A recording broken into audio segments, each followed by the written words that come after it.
All right, good morning, good evening, everyone. Thank you for joining our online English meeting. Today, we are going to talk about staying forever young and about life and death. Almost everyone wants to stay young and look young. Note, I said almost because there are exceptions, and I will address those exceptions later. And everyone is afraid of death. That's why I've chosen these topics, to provide some answers to questions which some of us may have. Okay, first of all, we want to talk about youth and stay forever young. Buddhism seeks to enable every person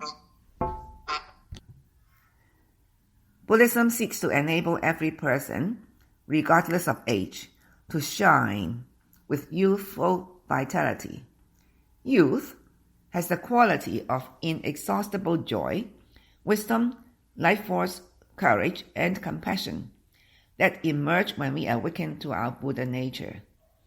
Nichiren Daishonin quoted a sutra passage that reads, "If a person who has an illness is able to hear this sutra, then his illness will be wiped out, and he will know neither aging nor death."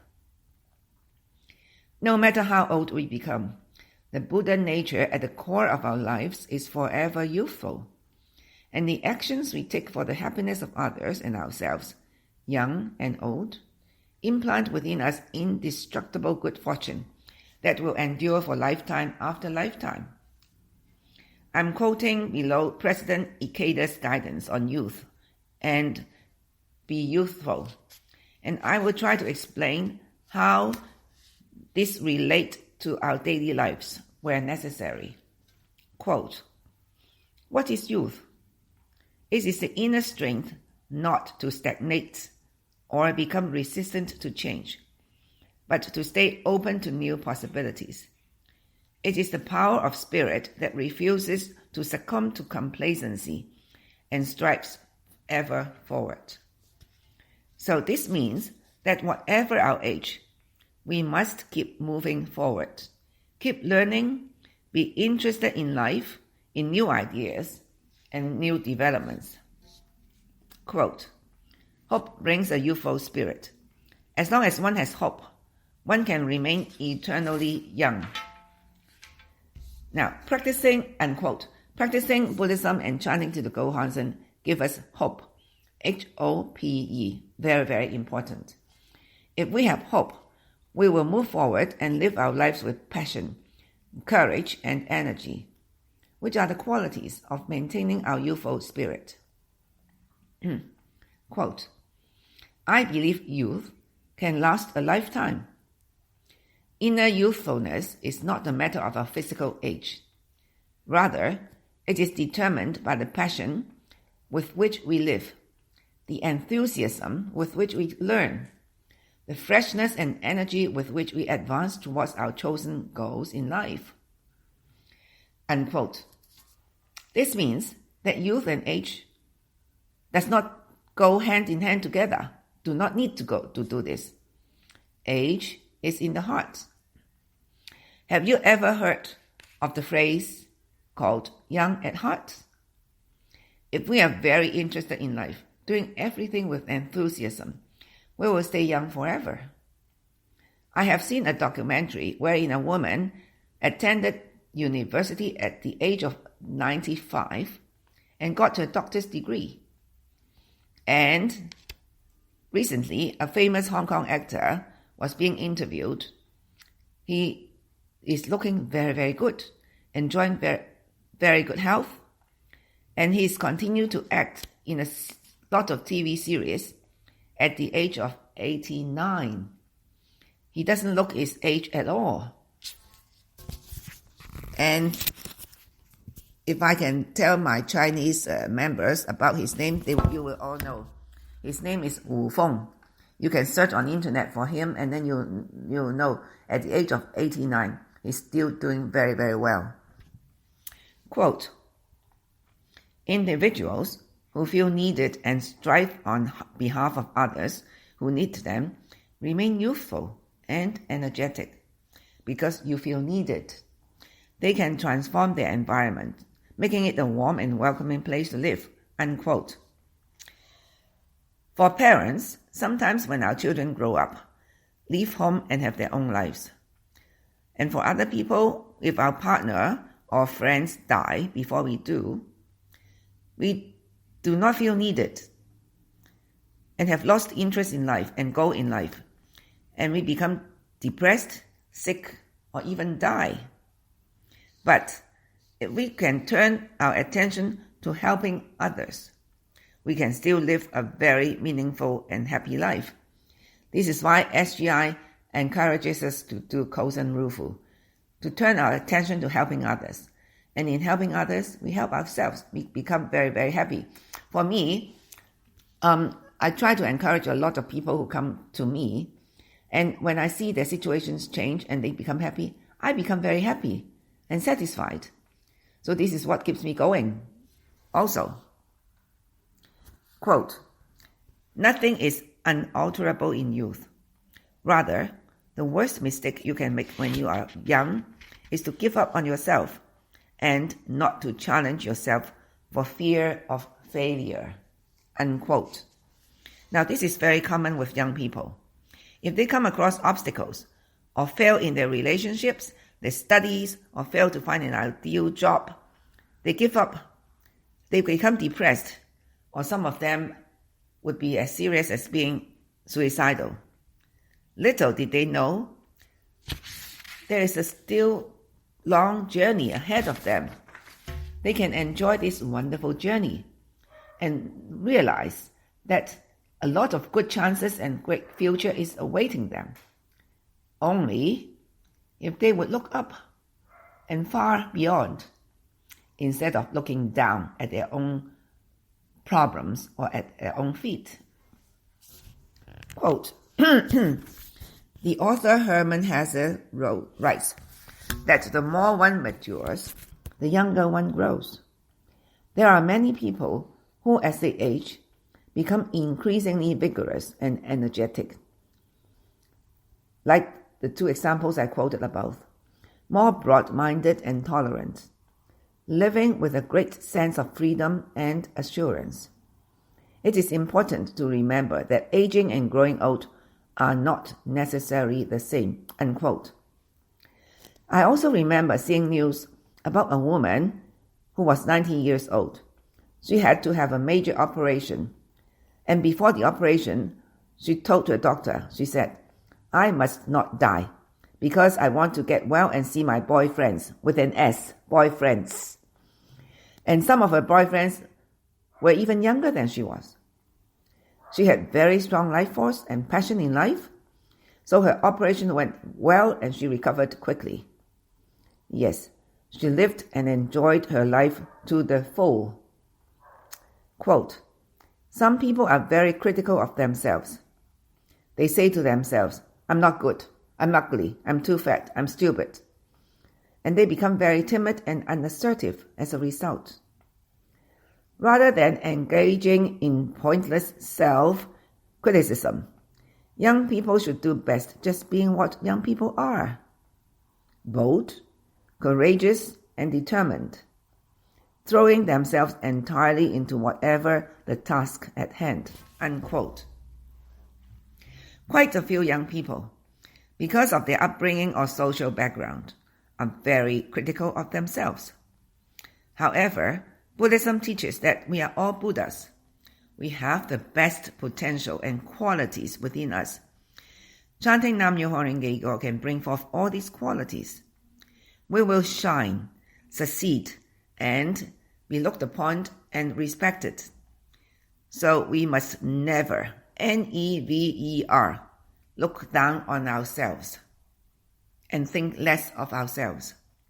Quote, the real meaning of youth has nothing to do with physical age.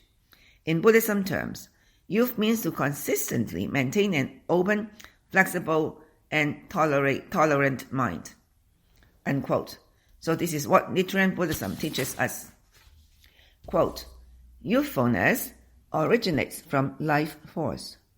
There are young people who look surprisingly old, And there are elderly people who, no matter how the years pass, always sparkle with the glow of youth and inner vitality. Unquote. Quote, youthfulness is not determined by age. It is determined by life force. One who possesses hope is forever young. One who continually advances is forever beautiful. Unquote. I just wonder if any one of you have heard of a phrase called the Lotus Sutra Beauty, Fat Hua Mei Ren. And this means those who practice Nichiren Buddhism and practice well, alright, remain young and beautiful despite their age. I know of a lady member in Toronto whom I have introduced her to chanting 20-odd years ago. Lately, when I saw her in her Zoom meetings, I was happily surprised to see that she looks younger and prettier than 20 years ago. Can you believe that? And it's real and it's true. Okay, next, I'm going to share with you President Ikeda's view on aging. Quote, all of us have something we can leave behind. An ideal old age might be likened to a magnificent sunset. Just as the deep red of the setting sun holds the promise of a beautiful tomorrow, a life well lived conveys the gift of hope to future generations. Unquote. Please remember that whatever we do, we will influence our children and younger generations as well, setting examples for them. If we live our lives with hope and joy, so will our children. Quote, challenge yourself in something. It doesn't matter what. Then as you make consistent effort, the direction you should take will quite naturally open up before you. Unquote. Quite a number of people, after they retire, just want to stay where they are, do nothing, and they do not want to take up any challenges or responsibilities. Please remember, stagnant water will develop disease, bacteria. These people will deteriorate very quickly, they get sick, or even die much faster. As I've shared with other members a month ago, staying home because of COVID-19 and not being able to travel, I was very bored. And I didn't know what to do with myself, other than watching TV. Of course, I do a lot of Kosen Rufu, but what about my hobby, my interest in life? What should I do? So I was very bored. I wasn't very happy. And realizing that, I chanted to the Gohans and I said, I must find something interesting to do to make my life worthwhile and meaningful and fulfilling. And what should I do? And then after chanting, an idea came up that I really want to be able to play the piano, which I bought a piano in 2019, and I cancelled the piano lesson because of COVID. And since then, I was not able to learn to play the piano. But then after chanting to the Gohansen, I came across online lesson that can help me learn. And then later on, Chloe bought me a children's piano starting book. And that was so interesting. And now every day I'm spending an hour or more on learning myself on the piano. And I feel very happy because there's a purpose that I'm doing. So I don't feel bored anymore. And in fact, I'm very, very happy because there's something waiting for me to do. Quote, do we view old age as a period of decline ending in death, or a climb towards the attainment of our goals, toward bringing our life to a rewarding and satisfactory conclusion? A subtle difference in our inner attitude can completely transform our experience of these years. Quote, unquote. Quote, in an endeavor, the final stages of completion, the finishing touches are very important. Equally, the final outcome of our life is determined by how we live our final chapter, how we bring life to completion, unquote. Quote, our bodies may grow stiffer with the passing of time, but we should not let the same happen to our minds. The older we are, the more willing we should be to listen to others, especially young people, unquote. Quote, sincere efforts to brighten our surroundings and the lives of others return to illuminate our final years with dignity. A genuinely happy person is one who has made others happy, unquote. Quote, the final years of life are decisive. Unsurpassed happiness belongs to those who have overcome every difficulty, who can enjoy a genuine sense of fulfillment and say, yes, I lived a good life, unquote. Now, I think I can say that. I lived a good life. This applies to me. Quote, the struggle against aging is a struggle against cowardice, the tendency to avoid new challenges. It is a struggle against our complacent belief that we have done enough, an egocentric unwillingness to help young people develop, and an attachment to our past glory. Aging sneaks in through those wasteful thoughts. The life of one who continues to challenge to the end remains youthful, ageless, and victorious, unquote. I know quite a lot of matured. Please note, I use the word matured, not old. Because to me, this word doesn't exist. Old doesn't exist in my diary. People say, I'm getting old. My memory is failing. I can't do this, I can't do that. I've got pain here, I've got weak knees. Well, to me, this is just an excuse. Buddhism says nothing is impossible. By saying you are old and cannot, to me, either you are just using it as an excuse to become lazy, or you have no faith in the Gohonzon, or are unwilling to change.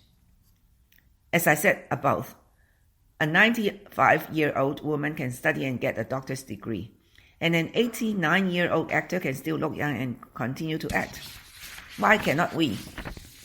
If I tell you that I've got pain all over my body, I've got pain on my shoulder, I've got sciatica, I've got pain on my lower back, pain on my knees, still a little bit pain on my ankle, but I do not complain about it. I do not let those pain bother me. I will try to find ways to overcome them, to cure them. And that will not stop me from any of the things that I want to do. So this is my attitude. And I will never say, it's so painful here or there. No, I don't. I find ways to solve my problems. And by chanting, I find lots of ways to help myself. Okay. Now we are going to talk about life and death in Buddhism. Another reason why I want to talk about life and death is because at the final stage of my mother's life, she had aneurysm. And after she died, I heard from people that she was wondering what would happen after she died. To my deepest regret, I was not able to talk nor explain to her what happened when we die. And I'm still blaming myself for that, okay? So this is why I hope I can provide some answers to anyone who also has similar questions. Cycles of life and death can be likened to the alternating periods of sleep and wakefulness. Just as sleep prepares us for the next day's activity, death can be seen as a state in which we rest and replenish ourselves for new life. In this light, death should be acknowledged, along with life, as a blessing to be appreciated. The Lotus Sutra states that the purpose of existence, the eternal cycles of life and death, is for living being to enjoy themselves at ease. It further teaches that sustained faith and practice enable us to know a deep and abiding joy in death as well as life, to equally enjoy ourselves at ease in both. Nichiren describes the attainment of this state as the greatest of all joys. Our attitudes and beliefs regarding death have a great influence on our approach to life. There is perhaps no greater grief than being parted from a loved one by death. And though we know with the surest certainty that our time here is limited, and that no one can escape the impermanence of life, this does little to prepare us for the shock of death or to help us approach our own inevitable separation from this world. Why are we born? Why must we die? What value can we create from this fragile existence? It was from the search for answers to these questions that Buddhism came into being. Buddhism teaches that we should not shrink from the fact of death, but squarely confront it. Our contemporary culture has been described as one that seeks to avoid and deny the fundamental question of our mortality. It is the awareness of death, however, that compels us to examine our lives and to seek to live meaningfully. Death enables us to treasure life. It awakens us to the preciousness of such shared moment. In the struggle to navigate the sorrow of death, we can forge a radiant treasure of fortitude to the depths, D-E-P-T-H-S, of our being. Through that struggle, we become more aware of the dignity of life and more readily able to empathize with the sufferings of others. From the Buddhist perspective, life and death are two faces of a continuum. Life does not begin at birth nor end at death. Everything in the universe, from invisible microbes in the air we breathe to great swirling galaxies, passes through these phases also. Our individual lives are part of this great cosmic rhythm. Everything in the universe, everything that happens, is part of a vast living web of interconnection.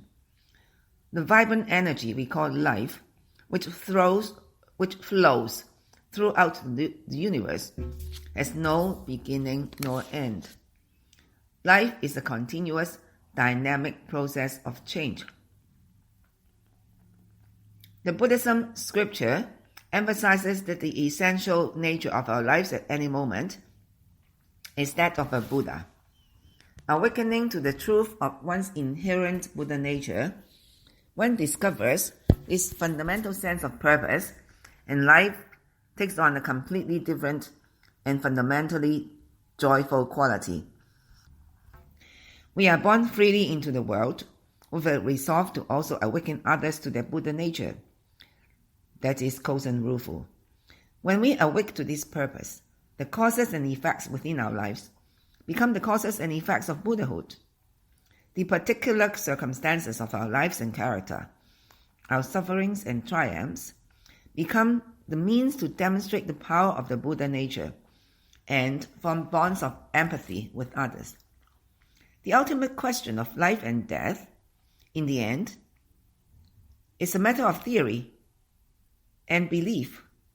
What matters is how we live, our awareness of life's preciousness and the value we are able to create during an experience that passes.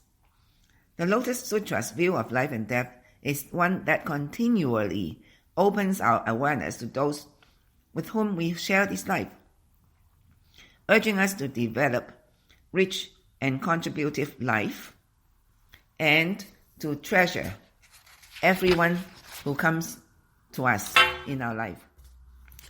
When we fully practice Buddhism and live each minute, each day, as though it is our last, making every moment count, we can welcome the end of this life, no matter when that may be, without having any regrets. Rather than trying to ignore or avoid the subject of death, Nichiren Buddhism strives to grasp the true eternal nature of life through chanting Nam Myoho Renge Kyo and diligently carrying out our Buddhist practice. A clear awareness and correct understanding of the nature of death can enable us to live life fully and without fear, with clarity of purpose and joy.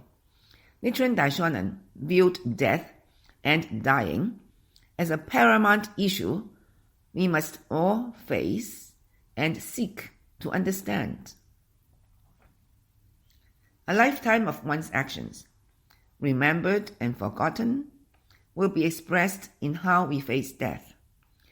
Those who have lived sincerely and contributed to others' well-being are likely to die with a deep sense of fulfillment and accomplishment. On the other hand, those who have lived in idleness, self-indulgence, or without respect or concern for others may face death with regret. One's life condition at the moment of death will continue into the afterlife and influence the circumstances of one's rebirth. Death, therefore, is an important link between life and afterlife, between this existence and the next. Those who face death while in the state of Buddhahood will pass into the death in that same state, which will also influence the circumstances of their next life. As Nichiren Daishonin writes about one of his disciples, he said, "When he was alive, he was a Buddha in life. And now he's a Buddha in death. He's a Buddha in both life and death." This is what is meant by the most important doctrine called attaining Buddhahood in life's present form. Nichiren, writing about the time of death, states, "One who summons up one's faith and chants Nam Myoho Renge Kyo, when the lives of these people come to an end, they will be received into the hands of 1,000 Buddhas." I really wish I could tell my mother this, because if we know this, then she will not wonder or be afraid. I don't think she was afraid of death, because she told us that, in the last years of her life, she said, "I'm very satisfied now, I'm very happy, and I just wish that I would not be a burden, that I would not go on a wheelchair, I would not be a burden to my children." So this is how she faced death. But she didn't know what would happen after she died. And I really wish I could tell her this. Okay, let me go on. When we fully practice Buddhism and live each minute, each day, as though it is our last, making every moment count, we can welcome the end of this life, no matter when that may be, without having any regrets. President Ikeda says, "Practicing Nichiren Buddhism enables us to enjoy and appreciate this life to the fullest, as we build a state of eternal happiness that transcends the boundaries of life and death." So, in summary, to stay forever young is to have passion, vitality, eagerness to change, to learn, have hope, and be earnest in our daily life and Buddhist practice, working towards achieving absolute happiness for ourselves and others. So this word, for ourselves and others, is very important, because we don't live for ourselves. We practice Nichiren Buddhism for the sake of helping others. And in helping others, we are helping ourselves. This is a win-win situation. The more we help other people, the better our situation becomes. And the better our situation becomes, the more we can help people. So this is a simple analogy. For instance, if I'm poor and sick and I'm a beggar, no matter what I say, are you guys going to listen? No. You will say, "Look at you. You said chanting is good. Look, what kind of state are you in?" So this is why every day I have to tell myself I will be doing better and better, so I can help people. So this is why before COVID-19, I was able to travel all over the world, and wherever I went, I tried to introduce chanting to whoever I met. And because of that, my life condition and my circumstances is getting better and better. And I'm very, very lucky. And I get a lot of blessing and protection from the environment and from Shoten Senjin. Okay? So don't think about our age. I was told by a senior member in Hong Kong, she said, these are just numbers. Even your blood pressure or your blood sugar measure, they are just numbers. Don't worry about them. Don't let these numbers limit your joy and potential in life. Please remember, our Buddhist philosophy says, nothing is impossible. There is nothing that we cannot change. There is no limit in what we can do. Okay, number 2. To live life to the full, strive to live a happy and meaningful life. Try to live up and realize your dreams. Contribute all your efforts in Kozen Rufu and continue and encouraging other people.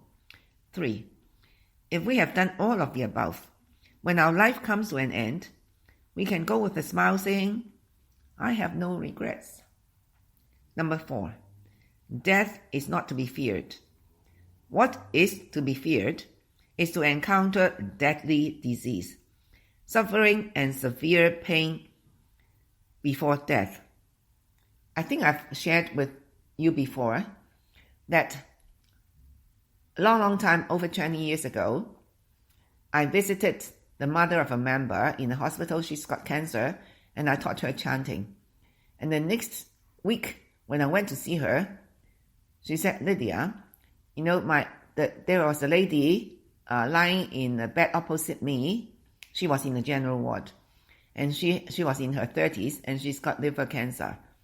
And she was so painful. She was screaming and yelling and said, I want to die, I want to die. But can she die? I mean, this is something we cannot control. And her husband suffered so much seeing her suffer. So the mother had the compassion to teach the husband chanting for his wife. And the next day, the wife passed away peacefully. So the husband went to thank the mother, and the mother told me about this incident. And this experience made me believe that we must do Kozen Rufu, encourage people chanting all the time, because you don't know everybody who will need it most. Actually, everybody needs this chanting. So it's up to us to pass this great gift to them. To die a natural and easy death, we will need to accumulate a lot of good fortune. See, my mother said that she didn't want to fall sick, she didn't want to suffer, she didn't want to go on a wheelchair, she didn't want to lie in bed, she didn't want to be a burden. So her life was extended for 7 years. And one day she went to the toilet, she fell on the floor, and she died. It's that easy. But it takes a lot of benefit, it takes a lot of blessing to be able to attain this good death. So, and the good fortune. Therefore, let us devote ourselves fully in our Buddhist practice, diligently chanting Nam Myoho Renge Kyo every day, and continue to contribute Rufu for the happiness of other people. So this is all I have to share today. So thank you very much.